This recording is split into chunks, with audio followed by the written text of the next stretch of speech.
అందరికీ నమస్కారం అండి. వీడియోలోకి వెళ్ళే ముందు మన ఛానల్ని సబ్స్క్రైబ్ చేసుకోవచ్చుగా ఫ్రెండ్స్, ఈ రైతుపేట ఛానల్ని. అదేవిధంగా చాలామంది వీడియో చూస్తున్నారని లైక్ చేయండి ఫ్రెండ్స్. వేరే వాళ్ళకు కూడా మన వీడియో ఇన్ఫర్మేషన్ షేర్ అవుతుంది.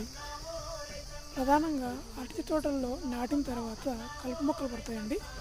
ఇలా కూలీలు పెట్టాలంటే చాలా డబ్బులు ఖర్చు అవుతుంది. అందుకు ఇలా చిన్న ట్రాక్టర్ లేదా మినీ ట్రాక్టర్తో ఇలా గురిసాలు కొట్టించినట్లయితే మనకు అరటి తోటలో కలుపు నివారణ కోసం మనకు ఇలా చేయొచ్చండి.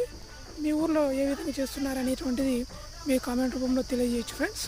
ఇటు పక్క 2 అరటి తోటలు అండి, నా వెనక ఇటు పక్క ఉండేది కూడా చూడండి. ఇవేనండి అరటి చెట్లు డ్రిప్ పద్ధతిలో సాగు చేస్తున్నారు.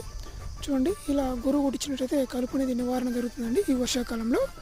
ఈ వీడియో చాలామంది రైతులకు ఉపయోగపడుతుందని షేర్ చేయండి friends. Thank you for watching this video friends.